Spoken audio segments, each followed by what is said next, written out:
ETF index mutual funds నేర్చుకుని stock మార్కెట్లో రాణించాలనుకుంటున్నారా? వెంటనే ఈ నెంబర్కి కాల్ చేయండి. హాయ్ హలో నమస్తే, welcome back to our channel. ఈరోజు మనతో ఉన్నారు డాక్టర్ బివిఎస్ఎస్ఆర్ రెడ్డి గారు. సార్తో మాట్లాడదాం. నమస్కారం sir. Shivam Virat. Law of attraction ఈ కాన్సెప్ట్ ఏదైతే ఉందో దీంతో సెలబ్రిటీస్ లాంటి వాళ్ళు, ఇంకా చెప్పాలంటే బిజినెస్ పీపుల్ దీన్ని పదే పదే వాళ్ళ హ్యాబిట్స్లో యూజ్ చేయడం, వాళ్ళ లైఫ్ స్టైల్లో అలవర్చుకోవడం ద్వారా మేము చాలా సాధించామని చెప్పేసి కొన్ని వీడియోస్ ఎక్కువగా ఈ మధ్యన వింటూ ఉన్నా. ఎగ్జాంపుల్ బాలీవుడ్ యాక్టర్ హృతిక్ రోషన్ అనే పర్సన్, నేను చాలా గ్రేట్ఫుల్గా ఫీల్ అవుతాను, ఐఎమ్ వెరీ గ్రేట్ఫుల్, సో నేను ఆ శక్తికి విశ్వానికి నేను చాలా థ్యాంక్ఫుల్గా ఉన్నాను అని మాట్లాడడం కానీ, ఈవెన్ మన తెలుగు హీరో నాని కూడా యూనివర్స్ అనుకుంటే ఈ పొజిషన్లో ఉంచింది కాబట్టి నేను ఇక్కడ ఉన్నాను అని బిలీవ్ చేస్తూ ఒక ఇంటర్వ్యూలో చెప్పిన మాట కానీ, ఇవన్నీ కూడా జనాలను చాలా ఇంపాక్ట్ చేస్తూ ఉన్నాయి. అంటే వాళ్ళకి యూజ్ అయినాయి కాబట్టి మా లైఫ్లో కూడా ఇవి యూజ్ అవుతాయని చెప్పేసి వాళ్ళు బిలీవ్ చేస్తున్నారు. సో ఇది కామన్ పీపుల్కి అయి ఉండొచ్చు, బిజినెస్ చేసే వాళ్ళకి అయి ఉండొచ్చు. అసలు లా ఆఫ్ అట్రాక్షన్ నిజంగా వాళ్ళ లైఫ్లో అనుకున్న పొజిషన్కి రీచ్ అయ్యే విధంగా వాళ్ళకి యూజ్ అవుతుంది అంటారా? Shivam, welcome to my home lucky home and mind money psychology.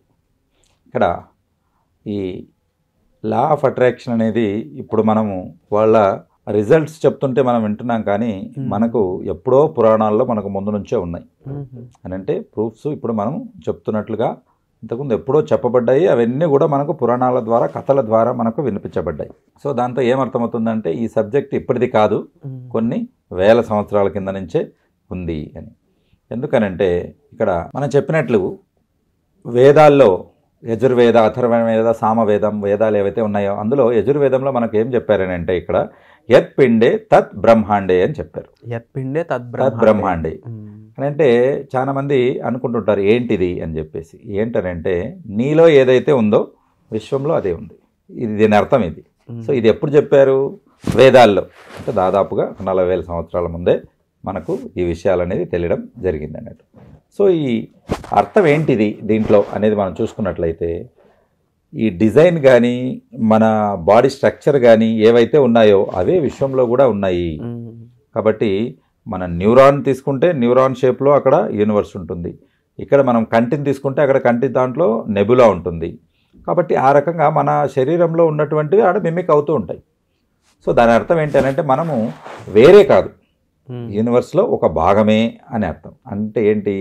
ఇప్పుడు ఒక తల్లికి పిల్లవాడు ఉన్నప్పుడు ఏ రకంగా తల్లి పోలికలు పిల్లవాడికి వస్తాయి. కాబట్టి యూనివర్స్ నుంచి మనము వచ్చాం కాబట్టి యూనివర్స్తో పాటు ఉంటాం కాబట్టి యూనివర్స్కు ఉన్న పోలికలే మనకు ఉంటాయి. కాబట్టి ఇవి మనకు ఈ యత్ పిండే తత్ బ్రహ్మాండే అని అంటే ఎలాగా మన శరీరంలో ఉన్న కణాలు ఏవైతే ఉంటాయో యూనివర్స్లో కూడా అలాగే ఉంటాయి.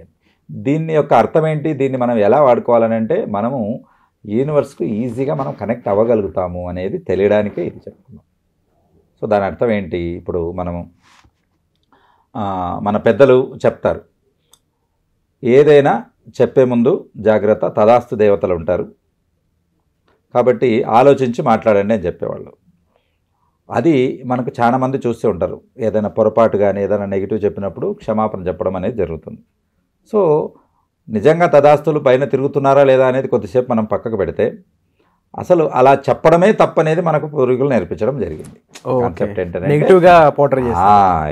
నెగిటివ్గా దాన్ని ప్రజెంటే చేయకూడదు. ఎవరైనా బయలుదేరేటప్పుడు ఏదన్నా జరిగితే ఇలాంటివి కొన్ని శబ్దాలు చెప్పడానికి కూడా ఇష్టం ఉండదు మనకి, ఎందుకంటే పలకడమే ఇది కరెక్ట్. చాలా పాజిటివ్ విషయాలను కూడా దాన్ని అంత నెగిటివ్గా మార్చేశారు. కాబట్టి అలాంటిది ఏంటనంటే ఇప్పుడు అట్లా మనకు బయలుదేరే ముందు ఏదైనా మంచిగా చెప్పడం. కాబట్టి ఒక ఉదాహరణ చెప్తే మీకు అర్థమవుతుంది. వెళ్ళి రండి అని చెప్తారు, వెళ్ళండి అని చెప్పారు. అవును, వెళ్ళండి ఏంటంటే మళ్ళీ రిటర్న్ వస్తారో రారో అనే ఇది నెగిటివ్. వెళ్ళి రండి ఎట్లుంది అది?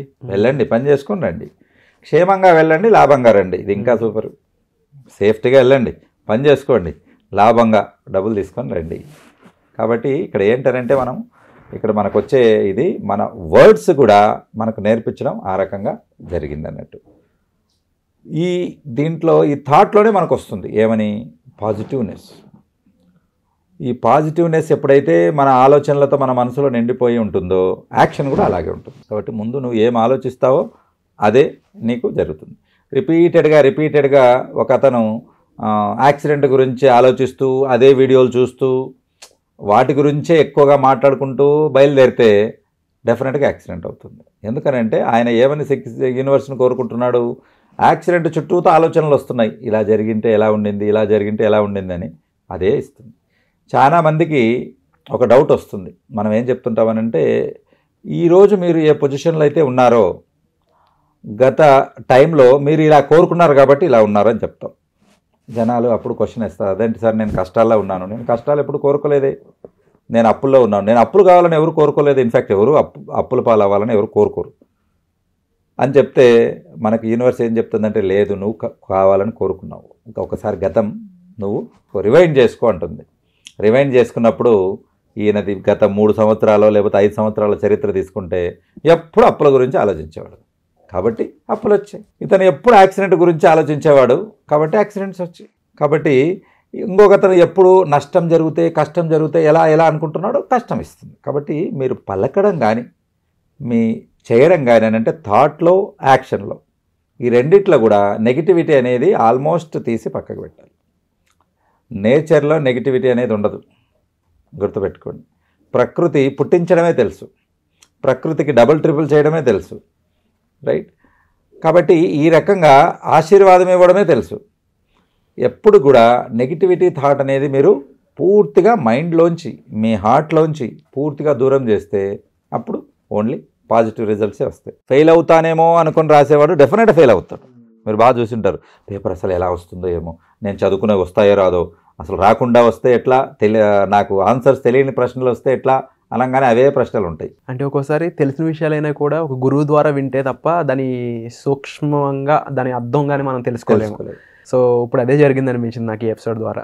అండ్ మరీ ముఖ్యంగా కేవలం ఒక చిన్న టాపిక్ తీసుకుంటేనే ఇంత తెలుసుకోవాల్సిన విషయం మనకి ఉన్నట్లే. ఇప్పుడు నిజంగా ఒక లైఫ్ అనేది ఇంకా చాలా పెద్ద విషయం అని చెప్పాలి. ఇందులో ఇష్యూస్ ఎక్కువ ఉన్నాయి, ఈ లైఫ్ అనే విషయంలో ఇష్యూస్ ఎక్కువ ఉన్నాయి. ఈ ఇష్యూస్ రిజాల్వ్ చేయడం కోసం కూడా మీ నాలెడ్జ్ కానీ మీ ఎక్స్పీరియన్స్ కానీ చాలా అవసరం. దానికి తగ్గట్లుగానే మీరు ఈ 10th ఆగస్ట్ని కండక్ట్ చేయబోయే వర్క్షాప్ అనేది జనాలకి ఎటువంటి విషయాలు నాలెడ్జ్ చేస్తున్నాయి, ప్రాక్టీసెస్ కూడా ఉన్నాయని విన్నాను నేను, సాధనలు. దీని ముఖ్య ఉద్దేశం చెప్తారా? మనము చూడలేనిది చూడగలగడం అనేది ఈ క్లాస్ యొక్క ముఖ్య ఉద్దేశం. అని అంటే మనం అనుకుంటుంటాం అదేంటి మన చుట్టుపక్కల మనకంతా కనపడుతుంది కదా అని అంటే దాని బియాండ్ మీరు ఏదైతే చూడలేరో, మీ పక్కన ఏముందో అనేది మీకు తెలియదో అది తెలియజేసేదానికి ఉంటుంది. సో అప్పుడు డెఫినెట్గా లైఫ్ మారుతుంది. ఓకే, కాబట్టి చూసే చూపు మారినప్పుడు ప్రపంచం కూడా మారిపోతుంది. కాబట్టి దీనికోసమని మీరు ఉన్నత స్థితి చేరుకోవడానికని కంపల్సరీగా ఈ క్లాస్ జాయిన్ అవ్వచ్చు. Wonderful sir. సో ఈ వర్క్షాప్ అనేది 10th ఆగస్ట్ ఉండబోతుంది. దీనికి సంబంధించిన వివరాల కోసం మీరు డిస్ప్లే అవుతున్న నెంబర్స్ కాల్ చేసి ఇమీడియట్గా ఎన్రోల్ చేసుకోవచ్చు. ముఖ్యమైన గమనిక ఏంటి అంటే స్లాట్స్ అనేవి చాలా తక్కువ ఉన్నాయి. సో స్లాట్స్ ఫిల్ చేసుకోవాలి అనుకున్నట్లయితే, ఈ ఆపర్చునిటీ మిస్ అవ్వకూడదు అనుకున్నట్లయితే వీలైనంత త్వరగా మీరు రిజిస్టర్ చేసుకోండి. సో వచ్చే ఎపిసోడ్లో మళ్ళీ కలుద్దామండి. Thank you so much. Suman టీవీలో మీ పర్సనల్ అండ్ బిజినెస్ ప్రమోషన్స్ కోసం కింది నెంబర్కి కాంటాక్ట్ చేయండి.